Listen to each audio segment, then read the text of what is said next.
I will give you the one bit of context, which is like, we're talking overarching philosophy here. I will give specific examples. Please do not have the takeaway be that you have to do all these specific examples. Every one of my clients is launching with a lot of these concepts, but we're applying it very particularly and personally to their business. And so everyone is launching differently in a sense. So do not take this to mean like, oh, I'll just go do these things. If you guys are on, tell me if you can like hear me and see me okay, because I'm not sure what was happening before, but if you're here, let me know and tell me if I'm good. So anyway, please do not take this as apply these specifics, right? Please take it as overarching concepts, right? Hey, Carrie, it's good to see you. Thank you for being here. Okay, so thing number one is stay really connected with your people. Okay, seems obvious, yes? However, I do feel like this has been a big shift in our industry. I think there used to be this vibe in our space that was like, create all these layers between you and your audience, like several applications, someone else doing sales calls. Like there was like all this like behind, like behind the curtain kind of stuff, right? And it felt almost inaccessible. And I think there was some attraction to that, right? Okay, cool. Thank you so much, Carrie. I think there was almost some attraction to that, but I feel like that has changed dramatically. I'm not saying you can't have an application or something like that, right? I'm not even saying you can't have a sales team. I'm just saying this idea of like build in space almost between you and your people instead of stay really connected to your people is totally changing.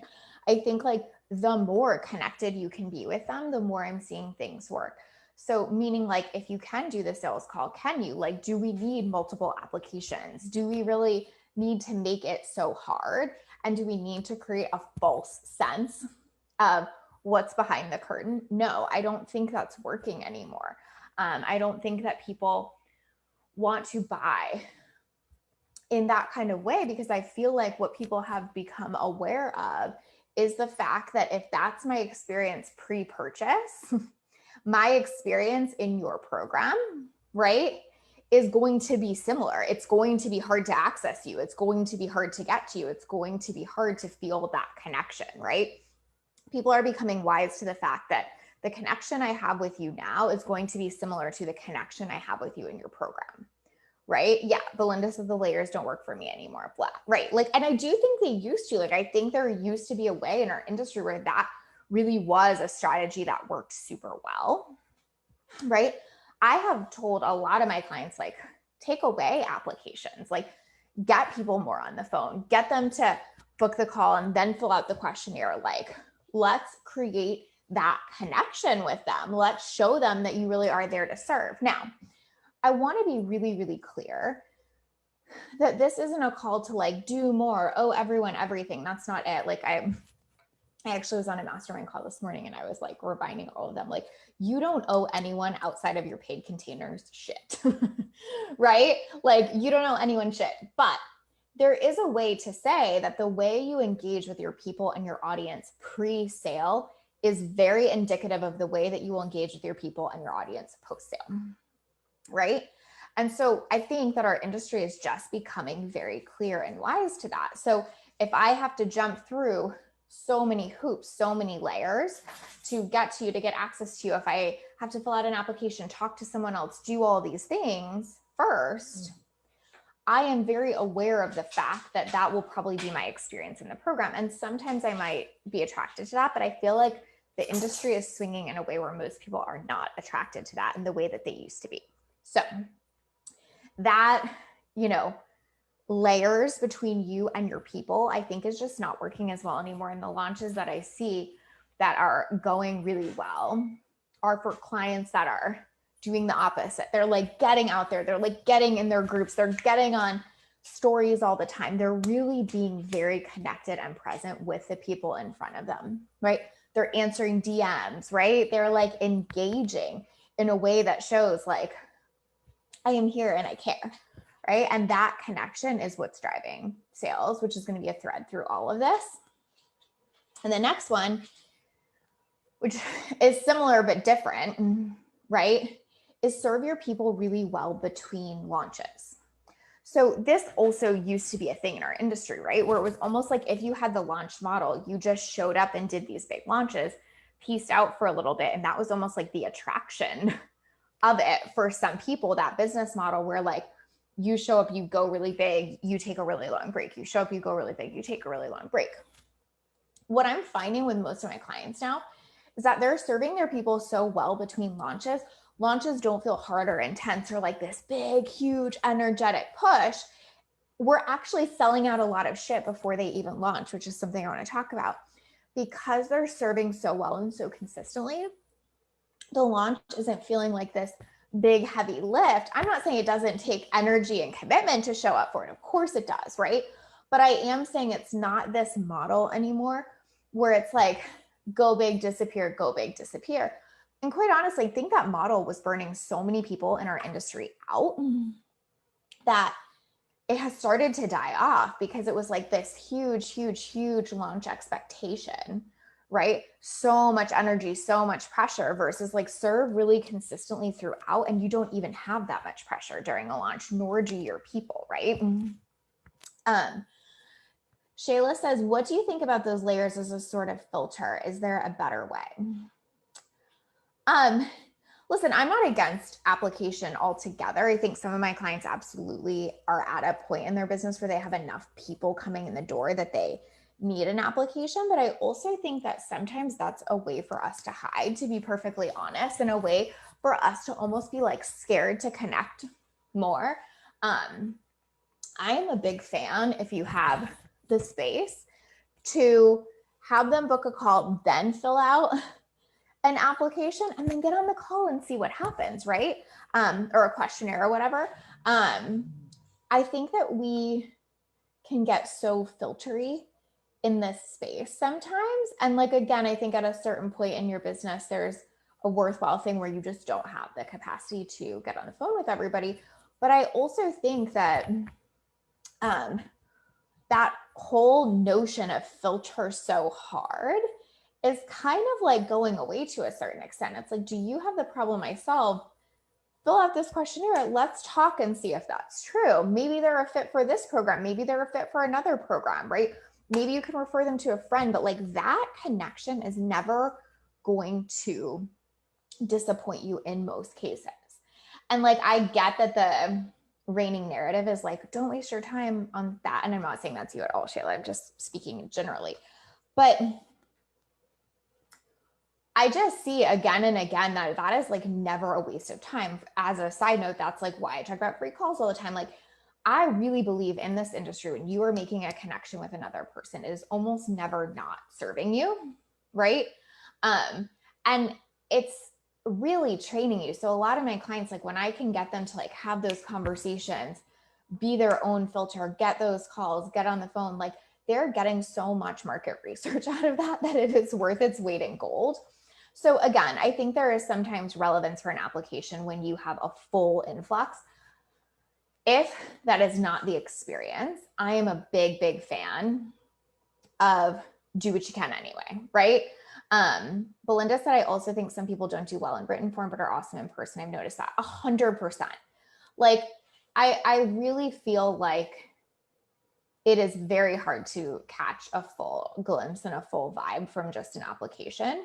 And I also think some people know how to fill that out really well. And some people, you know, use it as a space to tell you like everything that's wrong because they think that's what you need to know as a coach. I think there are like so many variables there where we don't have to be such a hard filter.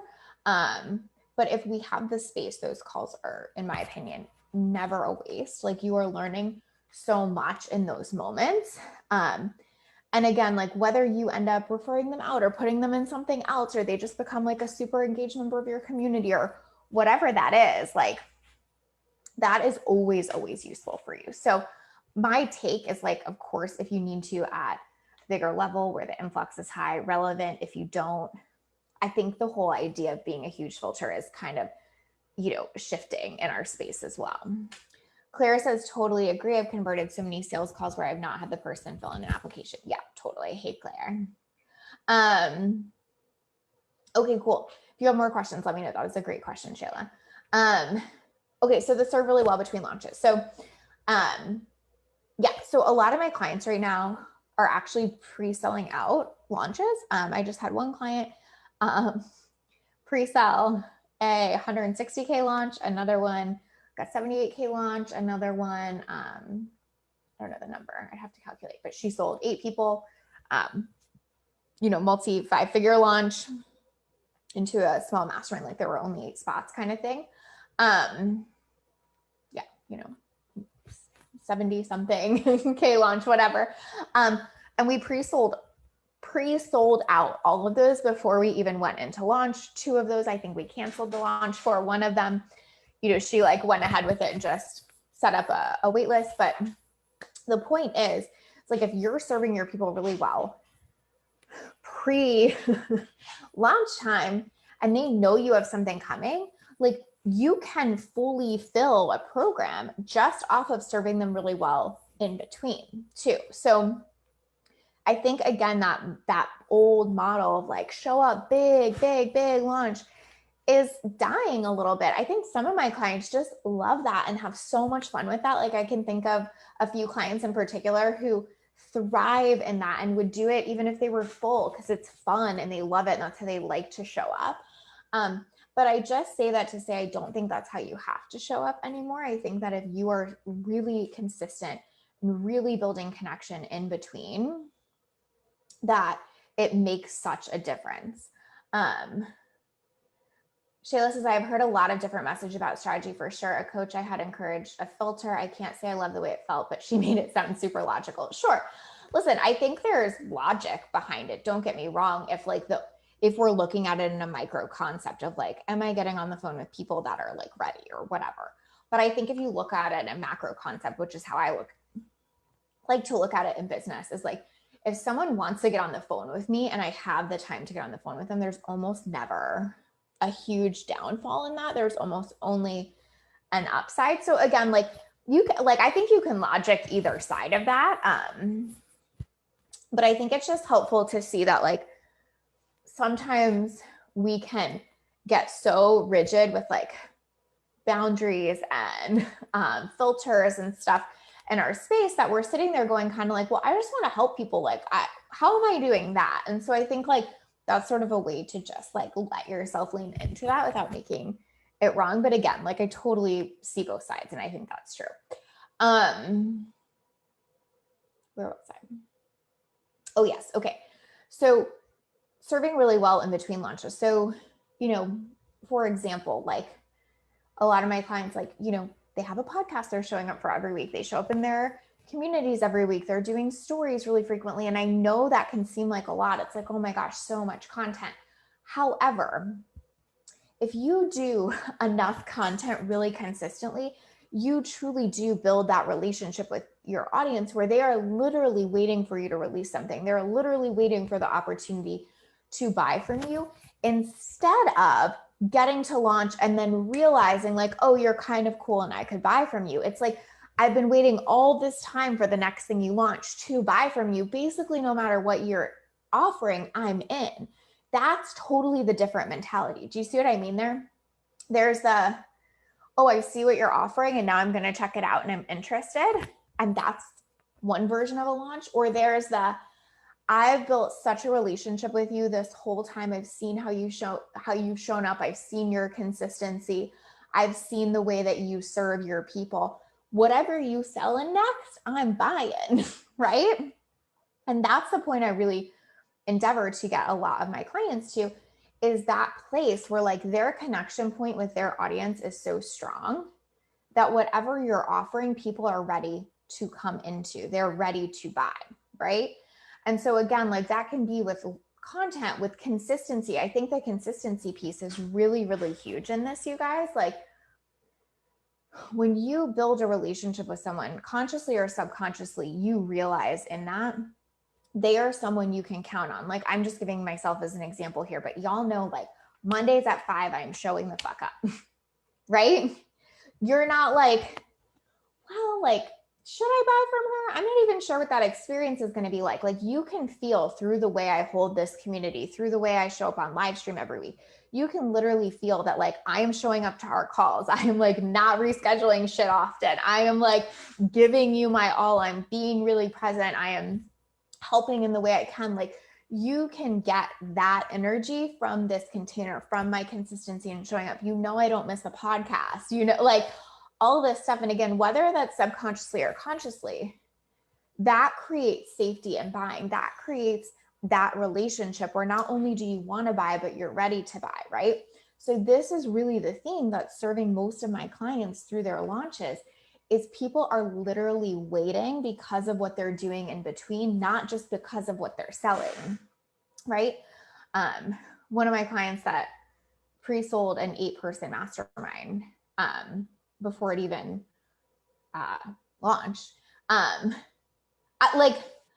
I don't even think people really knew what she was selling. Like, I'm teasing a little bit because it's funny, but I feel like they were pretty much like, yeah. Like, whatever you got, I'm in. Like, where do I sign? Like, that's the relationship they had built with her by that point.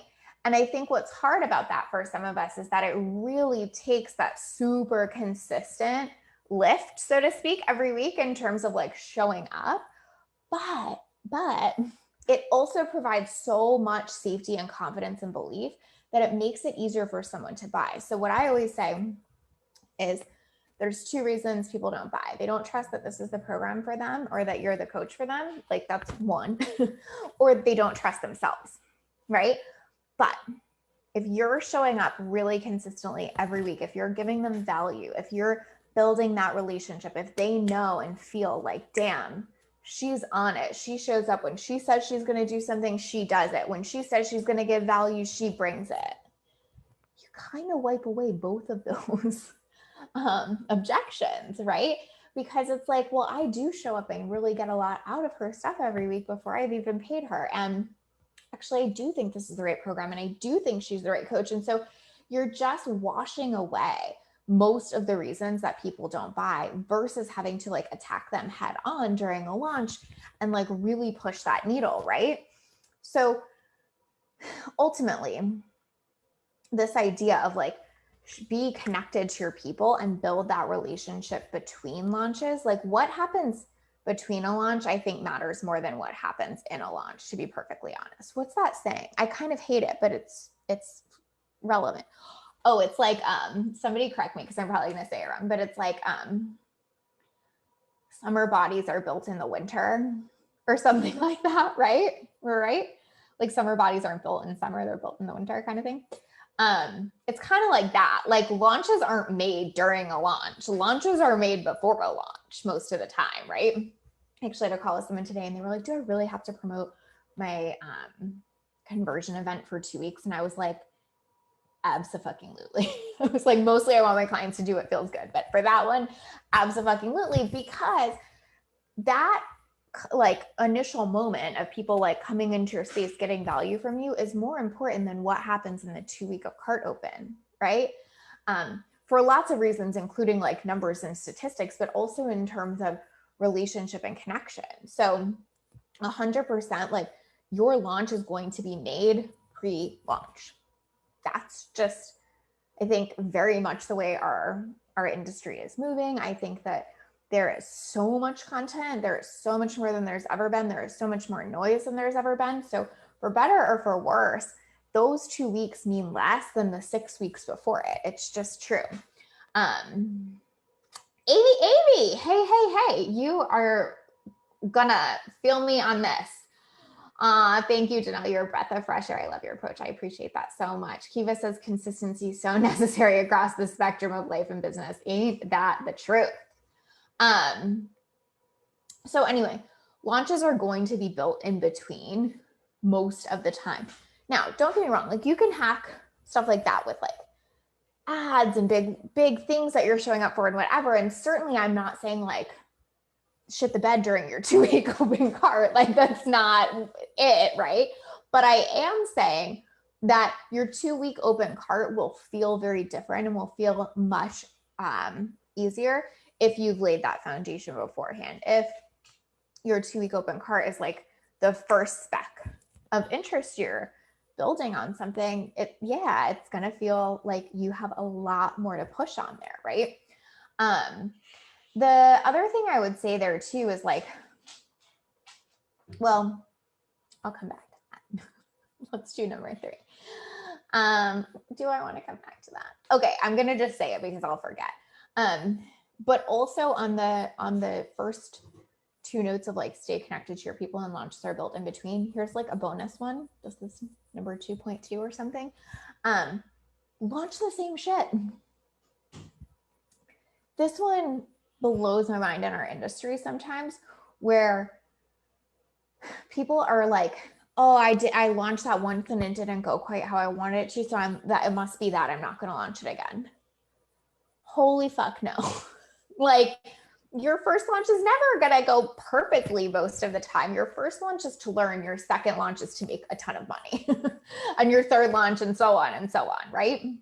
Like, I really, really believe that the first launch is always going to feel harder. You're building the plane as you're flying it. People have never heard of this offer. Like, there's a whole concept in business about early adopters and things like that. Like, you have to have early adopters buying for your first launch. Like, it is not normal for your whole audience, especially new people coming off the fence when there's a program that they've never heard of, never seen testimonials for, don't have results from, et cetera, like it's just not always going to be the easiest. But when my clients are doing the second, third, fourth launch of programs, they are exploding because number one, most of it's built. So you actually get to have a ton more fun with it. You have a ton more spaciousness, and you have the ability to really do the thing I'm going to talk about next.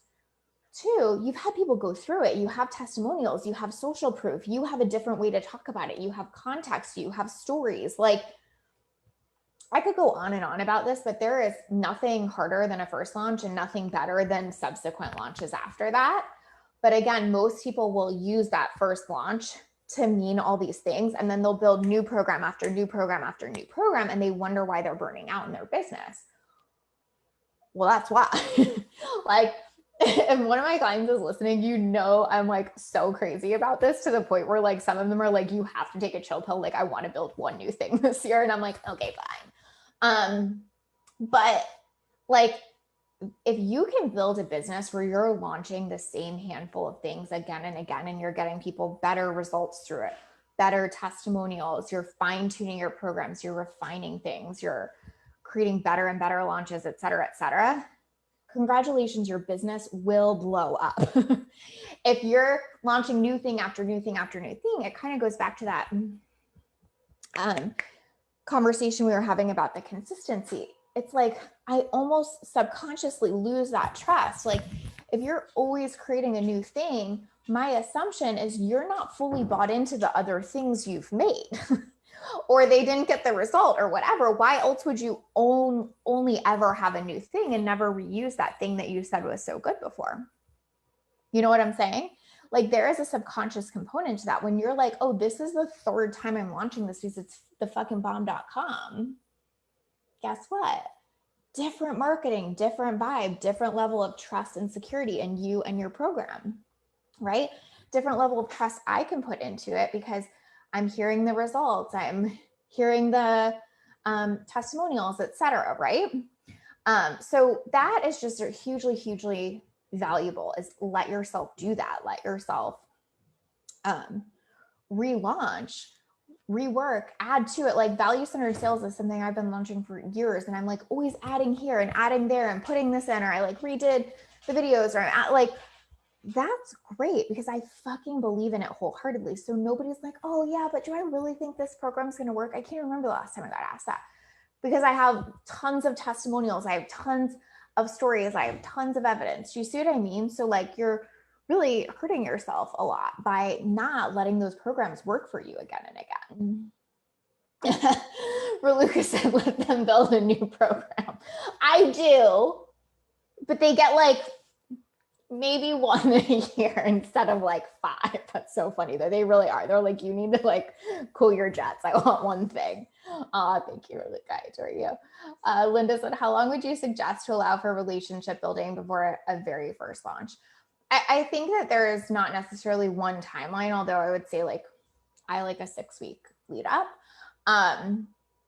But I would say it's more interest. Like, are your people asking for things? If you put out a wait list, are you getting people on a wait list? Like a wait list is a great way to gauge interest in a first time launch. Like, so, you could say like, hey, I have a new program coming soon. It's on XYZ, jump on the wait list here and keep promoting that. If you're getting floods of people on the wait list, great. Like your audience is primed and ready. If like no one's jumping on the wait list, you're relatively certain that people aren't really going to turn into buyers that don't want to get on the wait list. So that's always a good test point and see where those numbers are and play with that. But I love a wait list to gauge interest before a launch like that.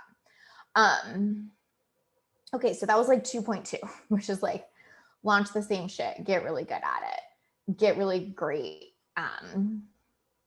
So one of my clients, I'll just use this as an example. She, off of 4 emails, made $240K and pre-sold a 30-person mastermind before she even launched, right? I'm sending out a whole client files on it. So if you're on the list, be on the lookout for that. It is not about these 4 emails, you guys, although it's like a fucking cool statistic, right? But it's about the fact that this mastermind she was launching, she's launched it, I think 3 times before this. Like the results are proven. Like people are waiting to get in this thing. Like people love this mastermind. People are telling their friends about this mastermind. People are like, it is like a thing. It is like a living, breathing thing that's like bigger than her. Does that make sense? So it's like, it starts to sell itself when you deliver real well, right? So if you keep changing your program so much that you can't deliver really well, you never get the chance for other people to start selling for you, for it to start selling itself, right? So that's a really important component here. Like, wasn't those 4 emails, it was the fact that she delivered so much fucking value in these programs that she's already launched that like she almost didn't have to lift in terms of the launch thing, right? Raluca says, I know you scaled mostly with your one-on-one. So how do you apply this principle to one-on-one when you are capped at capacity? Tell me what principle you mean. If you mean launch the same shit over and over again, basically that is what I do effectively with one-on-one. I'm selling into one-on-one or I'm selling into a wait list. So I know my one-on-one program works. I know I have the results to back it up. I know that I have the testimonials and the stories and the whatever. And so I'm just selling to a wait list. So again, I could easily go create 35 new things, but I'm like, this is what works. This is what I believe in. I'm going to keep doing this thing. Obviously, I'm selling to a wait list right now because I'm full, but like same principle applies there. And really same principle applies with the like show up consistently in between launches. Like it would be so easy for me to put my feet up right now. Like effectively, like I think I've been full. I think I closed down one-on-one in like May or something, right? I could have just like chilled for the rest of the year. Like, why am I showing up on live streams still every week? Why am I recording a podcast, 2 podcasts still every week? Because I know that how I show up now is going to impact what happens when that waitlist opens. So that's really same concept, same principle is like what I do now is what's going to fill my one-on-one next year, right? And so that idea of not just like, I could just like put my feet up and not be here for the next 5 months or whatever. But then when I want people to come in, I'm going to feel way more unsteady and uncertain, or I can show up the whole time. And when I'm ready for people to come in, I can know they're there, they're waiting. They've been getting value for me for free with nothing, asked of them for months. Like they're ready to roll. So I think it kind of all applies there for sure. Hey, Tristan. Yeah. Well, I did one originally, so you can skip that one, timed out, but you can watch the replay of this one. Okay, so number 3 is be willing to do personal outreach. Everyone hates this one, but it's the best one. Literally the biggest game changer right now I'm seeing in launching. All of those things I just said matters. This one is epic. I've been testing a lot of different tools and strategies for this with clients in terms of personal outreach. Actually, I'm going to have Megan come on next time we go live together, which I think is like 2 or 3 weeks from now. And we're going to talk about like the specific tools and tech for some of this. But basically, personal outreach is everything. I said this a little bit earlier, but I'll say it again. I said this on multiple live streams. I feel like this is the thing I'm like screaming from the rooftop right now. But it's like most people in our industry are fucking sick of just being a number, right? That's why the whole like put multiple layers between you and your people thing just doesn't work that much anymore. That's why the like show up really big for a launch and then disappear doesn't work anymore kind of thing, because it's making people feel like they're just a sales number, like they're just a number in your program versus like they're a whole human who wants to be served, who wants to get a result, all that kind of stuff, right? And so if you are not Belinda, you're so funny. Jesus, take the wheel. I can literally hear you saying that. But yeah, it just works. But anyway, like this is the thing, right? Like we are so sick of just being a number. And I think that it is absolutely on us as business owners to show our people that that's not true, because they get it. Like they get if they're just a launch number, they're just a number in the program. Again, I was saying that earlier, I won't stay there for too long, but it's like people are wise to the fact that how you serve them, you know, pre-sale is very much in alignment how you will serve them post-sale. So if you're like, I can't be bothered, like I don't want to talk to anyone, I don't want to, you know, reach out, I don't want to answer a message, whatever, like you will very much be, I can't be bothered in this program. And I'm not saying there's never a place for that. I have some clients who just like can't at certain points. However, I really do believe that especially if you're offering a program with like higher touch, that personal outreach is pretty much next to none. So when I see that a lot of my clients are selling out programs, that's the word I was looking for, are selling out programs before they can even get to launch, it is based on this. Like if we might have people come on a wait list and then they personally reach out to them and say like, hey, so-and-so, I see you jumped on my wait list. Like, are you interested in this program? Done, right? Or they're just reaching out to people that they know because they've been showing up consistently, go and being like, hey, like I love seeing you on my live streams. I love how much you comment. I know you said you needed help with this. Like I'm launching this program. Let me know if you're interested. Right?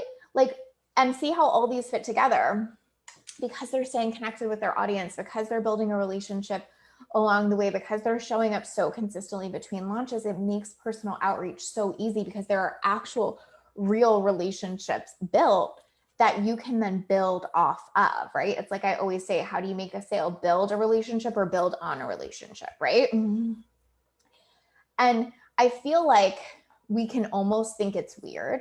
Like, oh, why would someone want to hear from me? But it's like, well, if like, I'm reliably sure that if you're coming to my live streams all the time and you want to learn from me, then if I send you a personal voice memo or video or whatever, I don't think you're going to be off put by that. You're coming and hanging out, right? Like you're not going to be like, fuck this bitch, why are you sending me a message? You're going to be like, hey, thanks for like noticing, that was really meaningful to me. Cool. And it feels like I know that that's indicative of how I'm going to be treated in your program. One of the things I personally do is for every single person that buys a product from me or that signs up for our one-on-one waitlist, they get a personal video message from me.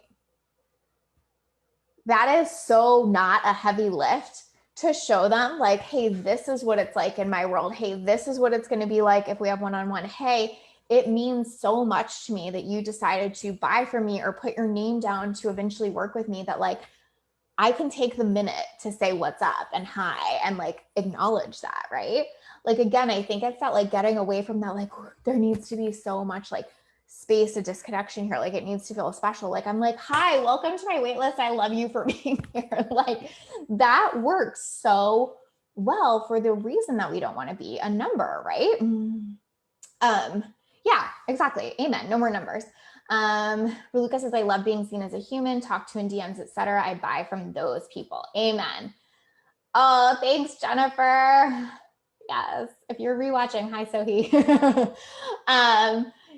Right. Like, right. Exactly. It's so funny, right? Like you better not DM me. Like, of course that would be great. Right.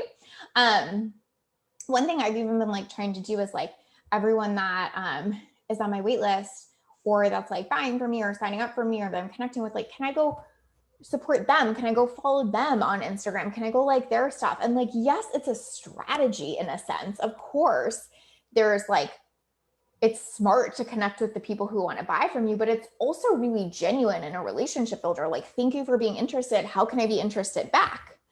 Right. And so I think it's like we get in this space, and I've talked about this on live streams before, but I want to say it again here, where we feel like it has to be one or the other. Like if I'm making a video or if I'm going and following you on Instagram, like I have to do it without it having anything to do with strategy. Like it has to be completely devoid of that. And I'm like a big believer in both. Like I genuinely cared. I want to follow you and I love that you want to be on my wait list and I want to support you. And of course that's strategic. Of course that makes sense. Relationships are strategic in business, you guys. It truly can be both. Like it doesn't have to be like, oh, how dare you DM me or how dare you follow me? That feels so sleazy and salesy. Like, no, right? Like, how great to be acknowledged in that way. How great to show up on someone's wait list for whatever, one-on-one course, anything, and have them then want to reach out to you, want to connect with you, want to learn more about you, want to follow you. That is the stuff that big numbers are made of. Like this client that I was talking about that, had the 30-person, and it's like a high ticket mastermind. It's not like, $500 or something. We're talking like, 6,000 that had that, like, she cares so much about her people and is so genuine about that. She will answer all her DMs. She will hang out for as long as she needs to. Like, and again, it's like both strategic and very genuine, right? And so I think that so many of us in this industry get turned off by stuff that feels like strategy if we frame it like, okay, we'll set up a wait list and then everyone that gets on your wait list, you need to go make a video and then you need to go follow them on Instagram. Then you need to engage with them as much as possible. And it feels like so intense and pressury and like sales funnily, blah. Or it can feel like, great, how do I connect with them? These are my people. Like the fact that you guys like value the same values I do enough to like want to connect with me in that way, like that, like, of course I want, it's kind of like the same thing in life. Like it'd be like saying it's weird to like meet someone and then text them if they want to hang out or be friends or whatever. You know what I mean? Like that's just normal. So I think that's just really, really important. And it takes such little time, which is something I want to talk about really quickly. Thank you, Linda. I'm so glad you love it. Shayla says that welcoming feeling. It's nice. Totally, right? Lucas says, yes, support your people. I love that you're approaching this. Thank you. Belinda said, how can I be interested back? High fives all around. Exactly. I don't know where I heard this. I'm sure I heard it somewhere. I have no idea. But it's sort of this idea of like, to be influencing other people, you have to be willing to be influenced, right? And I think this is that a little bit. Like I want to be here. I want to be influencing you. I want to be giving you good, I was going to say strategy, but like not just mindset, strategy and execution, good value every week, all that kind of stuff. So like, can I go be influenced too? Can I connect with you? Can I learn from you? Can I have a relationship? You see what I mean, right? And it doesn't mean you owe anyone anything, because I think this is where it becomes an edge for people, where it's like, yeah, but like, I don't want to answer 100 DMs a day. You don't have to. Like sometimes I do a video the day someone signs up. Sometimes they get it 5 days later, or sometimes I can get back to someone in DM that day. Sometimes it's 6 days later, right? But it's like, is there still like a genuine interest? And the same thing is true with my girlfriends, right? Sometimes I'm like on it, and then sometimes I'm like, oh my God, I'm shit. I'm sorry. Like I saw this and I answered in my head and then I did. Like we have to let ourselves be in these relationships and kind of have flexible boundaries where it doesn't feel so rigid that it's like all sales or all relationships, or like totally no touch points, or like feeling, like we owe everyone everything or every minute of our time. Like there really is this way to live in that middle space of being strategic and making sales and caring and having boundaries in place for ourselves. Like, no, it doesn't sound like the easiest thing always, but I promise like there is that space and container for it to be both. Cool. So that the part about Outreach. This is the part that most people don't like because, again, it feels weird to kind of like make that ask of people. But again, like I would think about people that you know or that you follow or that you're connected with or that you jump on their wait list. Do you like that? Would you enjoy it? Get on my wait list. See if you like getting a video from me. You know what I mean? Like, what does that feel like to you? And can you assume your people are feeling the same? And then the second part is remember that that takes the least amount of time and packs the most bang for your buck too, from a strategic perspective, right? Let's use my client that had the 30 people in her program. Let's say she ended up doing personal outreach to about 15 of those, okay? Let's say that looked like a 1-minute voice memo or a 1-minute video. Okay, 15 minutes. Let's add on to save time to send it and all that. 30 minutes. Let's say they even respond twice. 30, 69. So 90 minutes to pre-sell 15 spots in a high ticket mastermind. I'm not going to pretend like I know how to math that right now, but I'm telling you that each minute is worth a fucking lot of money at that point. Right? And so the thing there is to remember that like it might feel the hardest, but in fact, it's almost the easiest. Like I've been on this live stream for 50 minutes. You know what I mean? Like I've been on this live stream for half that time. Imagine if I spent this 50 minutes reaching out to people personally.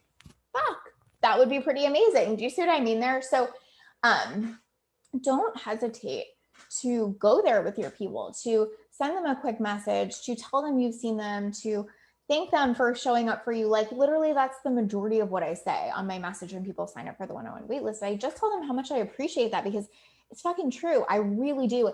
And it also puts me in a really good mindset, which is the last thing I'll add here as like a side tip, to take the time to outreach to and thank everyone that's gotten on my waitlist is as much of a mindset exercise for me as it is a strategy exercise, because I am literally like being present with that person, that moment, and being like, oh my God, like, thank you for wanting to be here, right? Like, it sounds so cheesy, but like the gratitude of that and the emotion of that, like, see, it like literally makes me teary almost, is like so special if you let yourself sit in it. If you just kind of are like going through the motions and going through your day and like, oh, I should send this outreach or I should whatever, versus like, oh my gosh, like you are interested in like handing part of your business to me so we can work one-on-one. Like that means so fucking much, right? And whatever that is for you, whether you're just sending it to people that have opted in to your opt-in, isn't that still fucking cool? Like they wanted to learn from you that much. How does it feel to sit with that feeling and take that in for a minute? Right? Anyway, I'm gonna get off that tangent because I will get emotional, but it's so true. Like to sit in that is such a mindset exercise. Like this person wants to work with me one-on-one. How do I open my heart to that? This person wanted to learn from me in this opt-in. This person, even like let's just say I reached out to every single person that showed up on this live today and was like, Shayla, thank you so fucking much for spending your time with me today, for commenting, which supports me and makes me feel so great, for giving great advice, giving great questions. Like, thank you, right? Is there any chance that she's going to be like, bitch, get out of my inbox? No, like that feels great for me and that feels great for her. So when I say reach out personally, I don't necessarily mean it always has to be with an immediate pitch, but like, are you building that relationship in between? Do you see what I mean? How do I feel about cold DMs when someone just started following you and you just started following them, etc.? I really think that like I'm more, okay, how do I want to say? I'm more of a fan of it like translating through organic content. Like if you love a video I'm doing, then I would like to reach out to you and say thank you for that. Or if you got on my email list, if you opted in, if you like did something with me, then I'm a little bit more likely. I kind of find the cold DM thing to be spotty at best because it feels like there isn't a pre-established connection there. I can't be like, thank you so much for opting in. Like, what can I do to support you? That was amazing. Or like, you know, thanks so much for being on this live. Like that meant so much to me that you commented. Like, how can I help? What live topic would you love to see in the future? Like, I think there has to be almost like a starting point for that. Otherwise, I think it does feel disingenuous sometimes, but it really depends. Like, I'm not always against that, but depending on your business model, but in general, that's sort of my thought there. When do you open your value-centered sales? Did I get the name right? Yes, you did. We are full for the January round, but we are currently enrolling off the wait list for the spring of 2021 round of that mastermind. Yes, gratitude. Yes. Okay. So good. So, all right. I feel like I went off on like 5 tangents here, but let me refresh. Stay really connected with your people, serve really well between launches, be willing to do personal outreach. This is completely game changing. Again, Megan and I will share more on the tools we use to do this and some of the specifics in terms of how we make it pretty easy and seamless to do that. But I really think that if you nail those things, like if you can create that true connection with your people, if you show up even when you're not in launch mode, like, can you do a challenge even if you don't have something to sell? Can you show up on live stream even when like you're full? Things like that. Can you,